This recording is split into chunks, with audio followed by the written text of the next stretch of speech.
Grace and Goods Boutique. And I'm Shelby, the owner of the Ari Event Studio. And this is the Business Bestie Podcast. All right, guys, we have a wonderful guest today. Her name is Kara. She is a local DJ and MC, and she works for multiple, or not works for, but volunteers for multiple non-for-profit organizations. So I'm going to have her introduce herself. Hi everybody! Welcome to the Business Besties Podcast.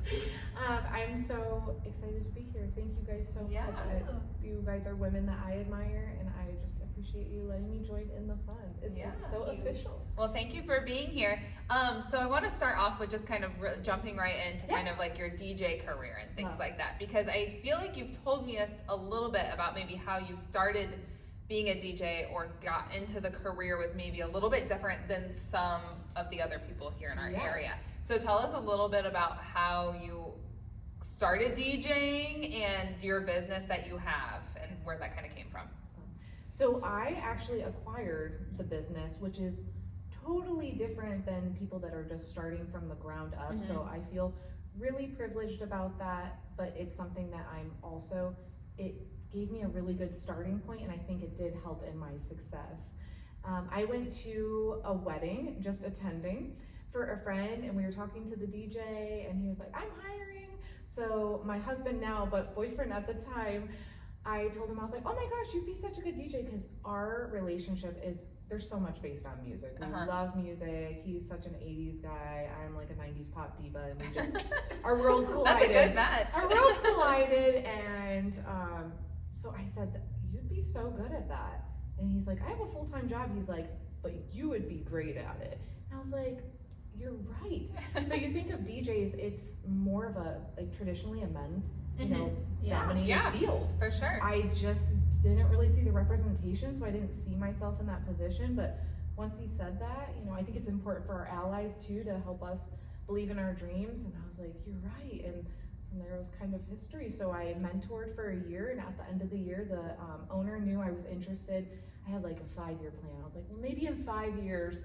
And he ended up being a full-time accountant and said, do you want the business? You can rebrand it, make it your own. Here's some of my clients. And we did the transfer, which is so cool. So I was able to kind of get a really good starting point from there, and also get trained by the company. And the person that is works with me, who is my booking manager and also DJ, trained me and now is on my team. That's really cool. Which is awesome. So question, because I feel like you have, your personality, you're very unique and in the way that you DJ. So what was the vibe? Did you rebrand? I did. Okay. I did. So they had, for their DJ's name, it was a name that started with an A. It was definitely very sporty. Mm-hmm. And it was because at the time when they started, it was phone book dominated when people were looking for businesses, which is really smart. So they wanted to be in the and A's. They were sporty guys. Yeah. And I'm more of a diva gal. Yeah. So I was like, no. It was kind of more like navy blue and gray. And I was like, I think it's something a little bit different. So we went more for, even for my schooling, like black and gold are some of the most sophisticated colors that you can use. Yeah. So black, gold, and white, I was like, ooh, it's so classy. And I tried so hard to figure out a name, and it took forever. And finally, organically, I Do Crew DJs was born, because we're part of your I Do Crew. I love that.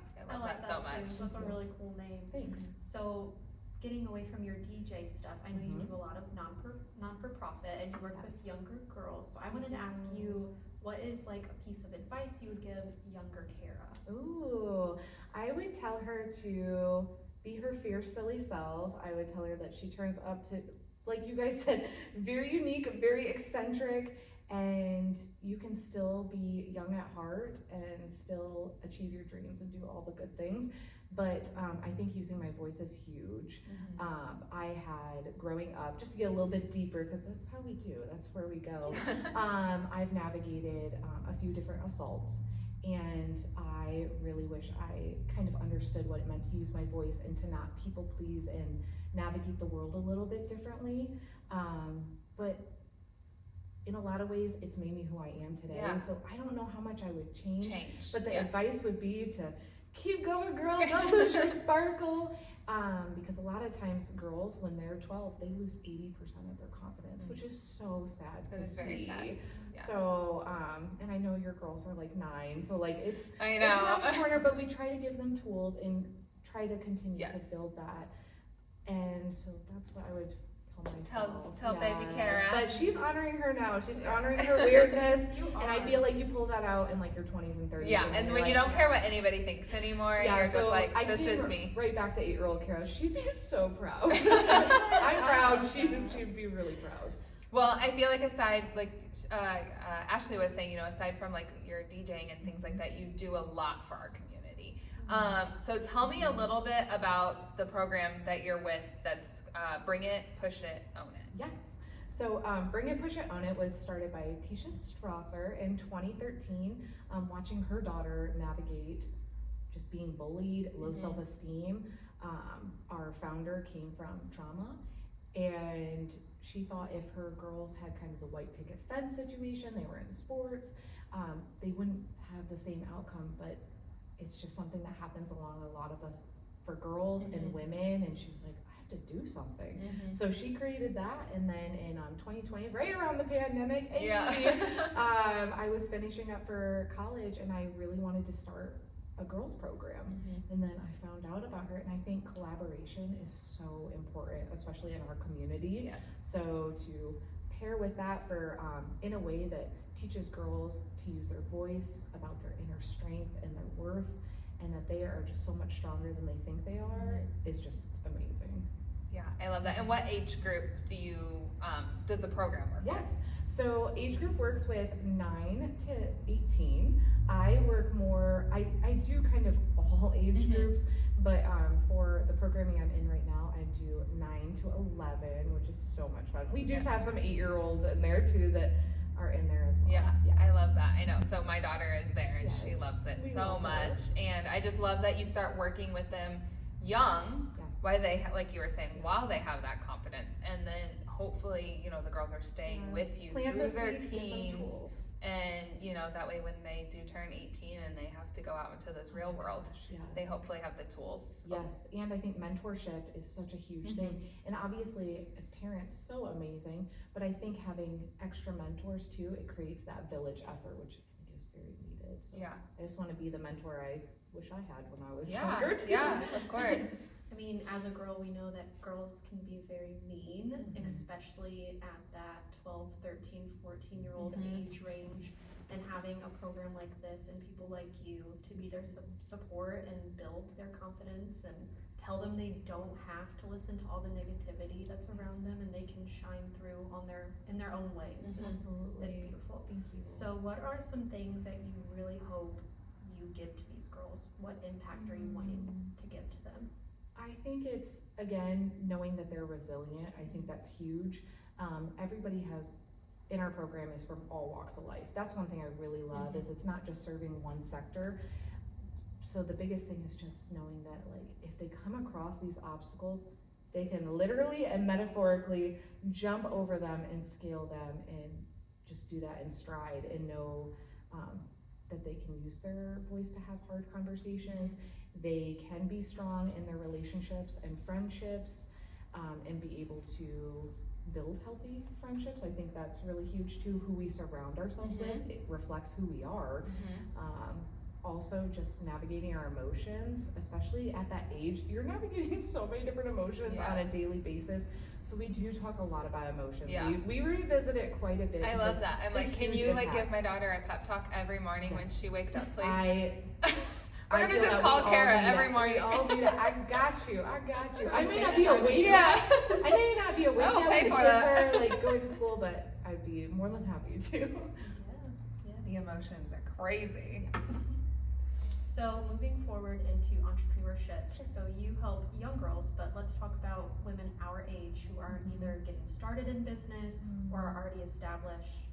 How can we reach out to them, or maybe be a helping hand and help them grow and support them? Yeah, I think the biggest thing is collaboration, communicating, sharing, attending. Like, I think so much of that is free as well. So I think, like, obviously doing networking things is so great, and that's why I appreciate that happens here at the RE as well. But I think just knowing that, I would say one of my biggest things would be knowing there's enough for everyone, and not thinking of it as a competition with other people, with yourself. Like, I always want to keep growing, but I also want us all to do well too. And I mean that wholeheartedly, not as a cliche too. Yeah. Like, I think when we all do well, we all grow and our community gets better, and more people stay in Fort Wayne because there's more opportunities. Yeah, So, absolutely. and I would recommend for people that are new, reach out, seek mentorship. I mean, I'm always happy to do that. I'm sure you guys are as well. Like, let us know, what are you struggling with? How can we help? Because our struggles do connect us. I know that starting out, how scary it can be to reach out to these women that look so established and so much further along than you. I mean, even just you, when I first met you, being a boutique owner, and I'm like, I'm just starting and I'm just doing pop-up tents with my little table, like, and then meeting you and how wonderful and nice you've been, like, just make the connection and give it a shot. I mean, those, because I was once that same, and I literally just told you this earlier, you know, 8 years ago, I remember my first pop-up, I was selling t-shirts and cups, and I had a little table, my mom was there with me, and you know what I mean? So I'm like, I was in that same position at one point too. So yeah, just reaching out and asking, you know, for some advice. And knowing that everybody's human too. There's things that, like, we're really great at. Like, I had a friend recently, we were talking about stuff with taxes, which, oh my gosh, that's such a time. That is a time to be had for all of us.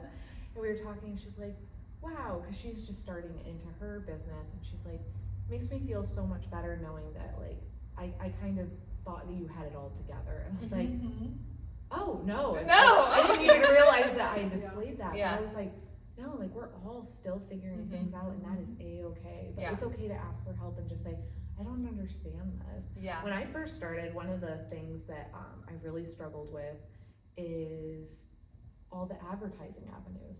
Like, I actually ended up having 2 separate phones because of the fact that I didn't even really use the business phone that much, because I would have people that are like, you should sign up for our thing, or we can help you boost your business. And I felt like I kind of felt victim to that. But then I learned more about it, and I was able to stand on my feet. But I feel like I lost a lot of money in the first year just because of that, because I thought it was going to be helpful. I thought you had to advertise. I was like, how do you get out there? You had to pay for it. Yes, I thought you had to pay for it, and that's...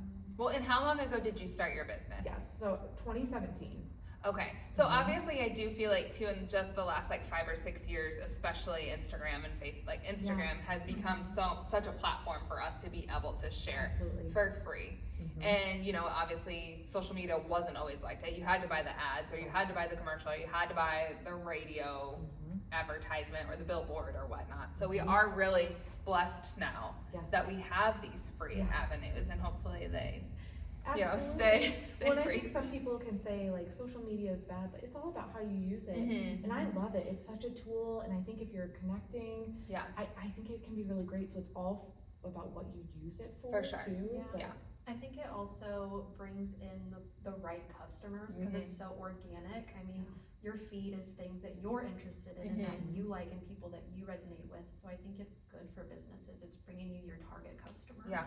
Absolutely. And I would encourage new entrepreneurs to get involved in a lot of different places. I think I did really well just because I have ADHD, but I did so many different things. So, like, I was in college, I had majored in a lot of different things. I had worked a lot of jobs. So I started, I moved to Fort Wayne in 2013 and just kind of built everything organically. So I think just having a lot of relationships. It's actually really funny that you said that, because I was thinking about this today in my bathroom. That's when I feel like my best when ideas come to me. And I was just thinking about, you know, the last 7 months and how much I've grown, and, you know, I'm like, how, you know, what have I done differently in the last 7 months that I haven't done before? And it's been not so much chasing the money or chasing the next client. It's being involved in my community and doing all those networking events and supporting, you know, my other business besties and their ventures, and getting out there and meeting all these people, and then it comes naturally. You also collaborate with them, which I really respect too. So we'll be at events and we're all together, which I think is such a great way for everybody to connect as well. I just think it's important.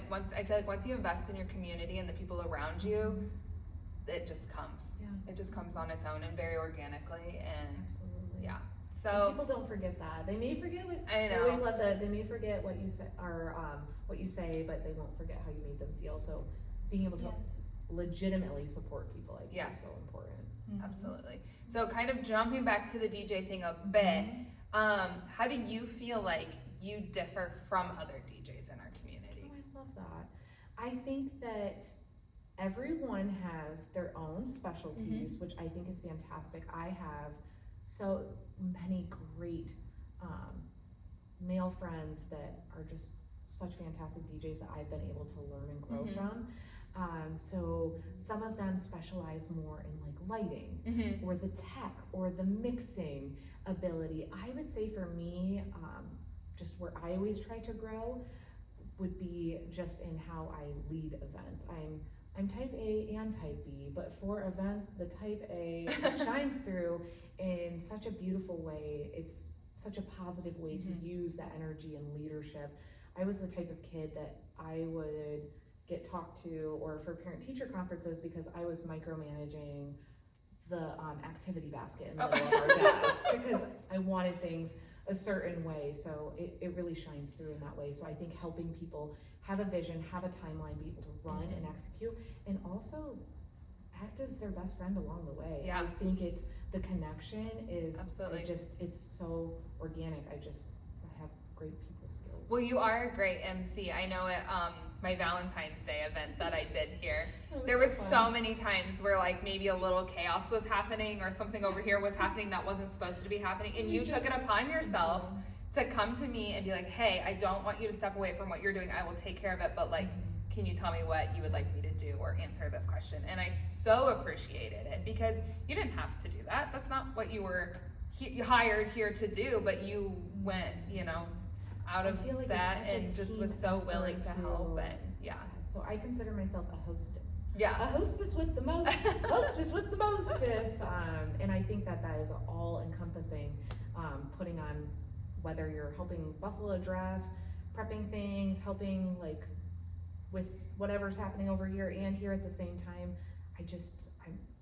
I feel like women especially are really able to multitask and we're very empathetic and we want it to be successful. It's hard to just sit and watch it happen. Yeah. When there's something you can Well, and do I about assume it. as the DJ too, you're constantly looking out and scanning the floor. So you probably see a lot of things going on that like most people don't. Absolutely. And then, maybe women, we have a little bit more eye to the detail.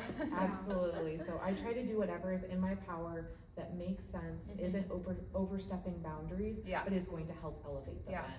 I love that. Thank you. Yeah.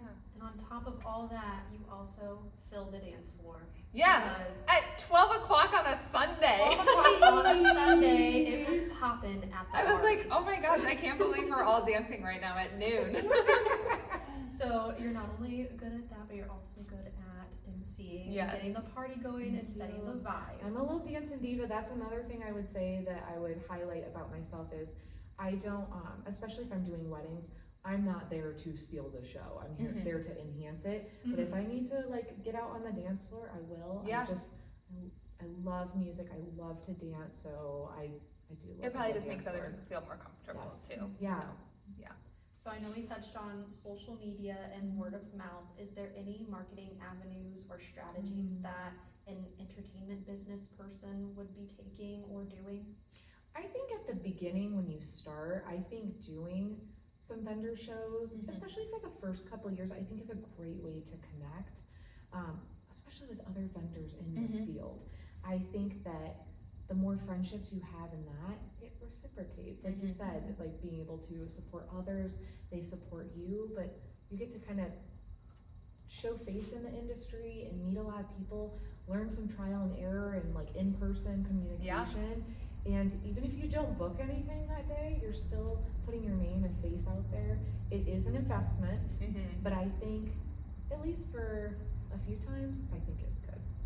Yeah, I think vendor opportunities or pop-ups are a great way to start in any business. I mean, it's practice, it's advertisement, whether you're making money or not. So. Absolutely. In the wedding industry, it's a little different though, because we book so far in advance that I found after a couple years, because there's only 2 of us that DJ, I have, there's some awesome companies in town that have lots of DJs. Yeah. So for vendor events, that works so well for some of my friends that have really big teams.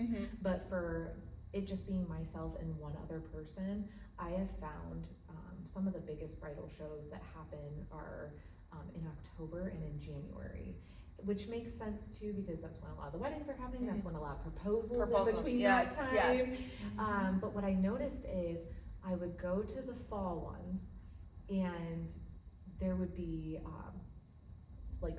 they'd be looking for the next year, like in that spring and fall, and I didn't have a lot of bookings open because they were already booking. You're already booking ahead, so that was really challenging. And then if you went in January, people just got engaged and they're like, I'm getting married in 3 years, and I'm like, oh, so it wasn't necessarily always the right fit client, not every case, but I found that after a couple years of getting my face out there, it was really beneficial. But now word of mouth is just is so good. It comes from vendors, it comes from them using Google, so your presence online, and then also just different. I was about to say, I didn't think about this till right now, but every wedding you do have however many guests are there that are getting a free sample. We just you're so right. There you go. Yes, every event that you get to do is always an opportunity, which I so appreciate. I think I just got an event from your Valentine's Day one for a color run. That's so I'm exciting. pretty sure it's from here, so thank you. I appreciate that. I know, we have that too. When somebody calls, somebody will call me and be like, I was just there 2 weekends ago for a baby shower, and I have a bridal shower coming up that I'm planning, and I would love to have it there. And they've already seen the place, they've already experienced it. Those are the easiest ones to book because they've already been here, so they're like, I'm good to go. Yeah. And if somebody has a good experience, they'll tell other people too. And like you said, if they're attending a wedding, we actually just recently, it was in February, I was like pretty recent, we just did a wedding for the 3rd brother in the family. Oh my gosh. And I didn't realize because again, my booking manager worked the other 2, so this was my first one with that specific family, and I felt so grateful. I was like, that's amazing. I didn't realize there was 3 of them, or maybe I worked 2 of them. I'm trying to remember, but sometimes the years just kind of blend together. They do. That seems to be going faster. I know. So that was just so cool to just hear that. And then what I'm hoping is I hope to still be DJing like in my 50s and 60s to maybe work with their kids. Or if there's like, if they want to have a DJ at a bridal shower or like baby shower, a first birthday, anything, I'm here for it. All the events, not just weddings. I'm like, we can keep this going. So what is working in the wedding industry? I mean, I know you DJ all kinds of events, but working in the wedding industry, what is one thing that if you could change it or adjust, you would? This would be just like my personal preference of like what I wish for in the future. I wish there was a better way for the RSVPs to come in. I feel like my clients, by the time I work with them, so I normally do my meetings, like we have the initial booking, and then we do a month out, and I do a week there. And at that month out meeting is when they're still trying to get all their RSVPs back. Oh yeah. And I know that's not necessarily specific to DJing, but it is such a bummer. And they're so stressed. And when I became a bride, that was really, because a lot of times you're planning for like food, you're budgeting, like how much food do I need? How much drink do I need? How many tables and chairs do I need? And to make all those decisions such last minute. Waiting on people, I feel like that's so hard. I wish there was an easier way. For my wedding, I tried to do it very digitally. I didn't even send out in the mail because I knew that was a low dopamine task. I would never. So I made a graphic. I just texted a message and I said, you can just text me. Yes. And I even sent them a screenshot of like who was on that invitation. And it still was a struggle. Still was to get like pulling back. Yeah. Because they just assumed that I knew they were coming, and I'm like, oh my goodness. So I would say that for my clients is it's so hard when you talk to them and they're literally so stressed about that. And I'm like, oh man, I didn't know until I knew, and I'm like, I feel you, and I'm like, I'm here for you. Well, someone needs to then come up with a better way. Well, back in the day, I don't know how far far in the past it was, but one time ago, the families would put the weddings together for the bride and groom, and the bride and groom pretty much just showed up. Oh. And so now I feel like there's a lot of pressure on the couple, especially the bride, bride or whoever is like the primary planner for that wedding. There's so much pressure on them to get all these things done. It's their first time doing it. Yeah. So I just think it's really great to work with venues that have, or venues and vendors that have a lot of experience. I think having a day of coordinator, a planner is super beneficial. Working with DJs that are like me and some of my other friends too, that we really like focus in on that coordination and timeline piece. Oh, I love a good timeline. I'm here for it. I do notice that month out, once we talk, they feel a lot more comfortable. They're like, oh, I feel so much better. I feel like I have a piece of like what's going on. But those RSVPs, those are wild. I wish there was a better system for that. That's my hope for the future. I don't know what that looks like. Okay, well we'll put that out there into the you. world. Thank yes. you. So I want to know, what is one thing about yourself that if you told somebody they would be surprised? This one's my favorite one because I just think it's so silly. But I grew up with exotic animals. So we grew up, I literally had like a kangaroo in the house for a party. What? Which was so great. I think I was in 3rd grade. I had a birthday party and like the kids were wilding out and I was like, this is so cool. But my dad, we had a playpen set up. We had, he used a really large like container as like a litter box. He would tear off wallpaper. He loved to eat Doritos. This kangaroo? He loved to pull toilet paper all around the house. And that was my upbringing. Like literally I grew up like in a zoo essentially.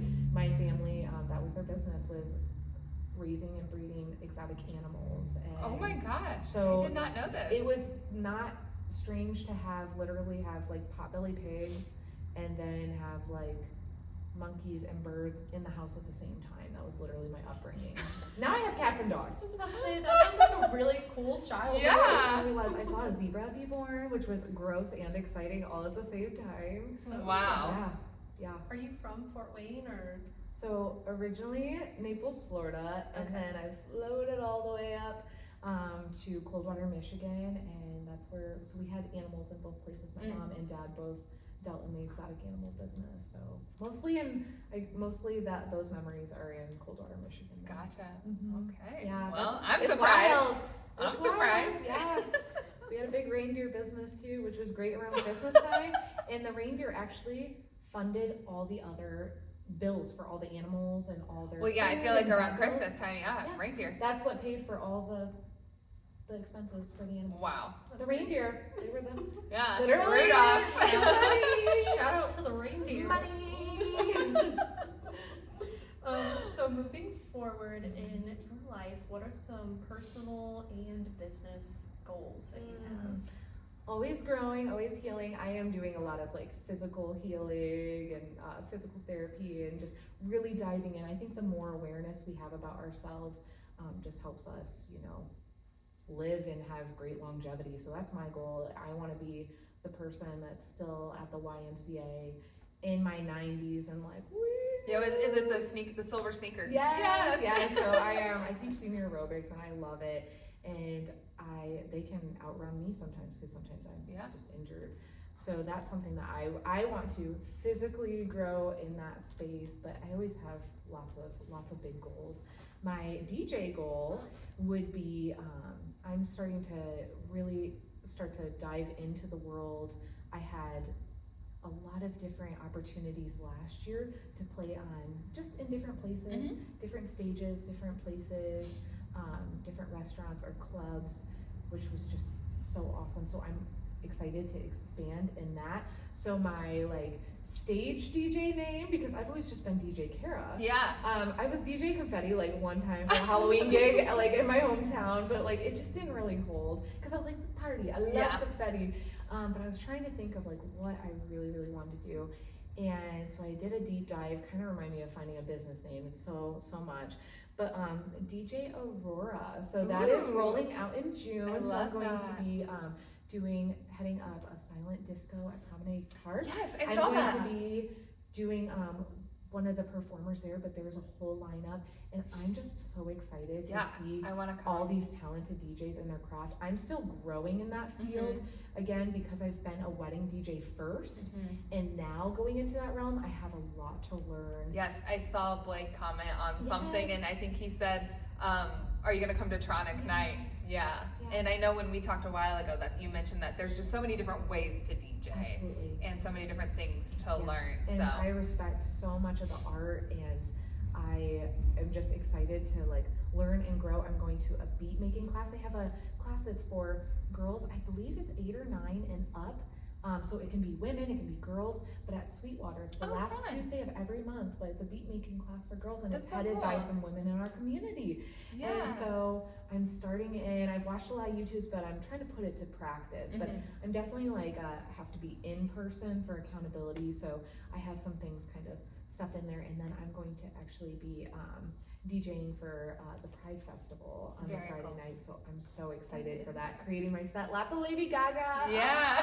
But I'm just so grateful that, because sometimes when you think of like in your business, there's certain things that you have fears of, or you think people label you as.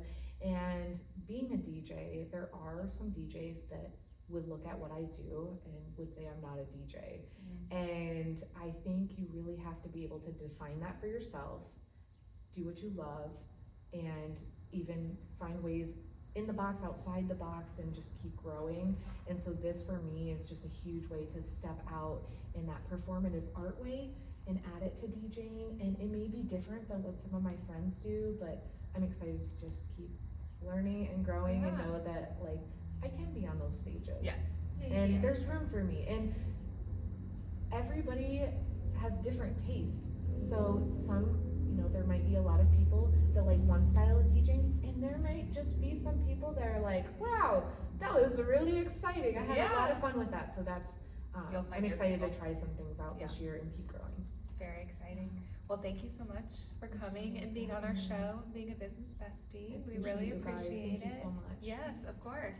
Where can we find you on social media? Yes. So on Instagram, I do Crew DJs FW, and then on Facebook, I do Crew DJs, and you can follow me also, Kara Ernsberger, and I always am posting community stuff happening. So if there's anything you want to know, I consider myself a community connector. So if you want to see just anything that's going on, whether it's in music, art, business, there's something for everyone in Fort Wayne. It's up and coming. We got some good stuff I know. going. Well, we'll tag those in the bottom of this video so you guys can go and follow her. Yes, thank you so much for coming. You guys make sure you go follow her so you know where all the hottest places are to go in Fort Wayne and where the party's at. Moving forward, we will see you all again next week, Monday at 8 a.m. Thank you. Thank you.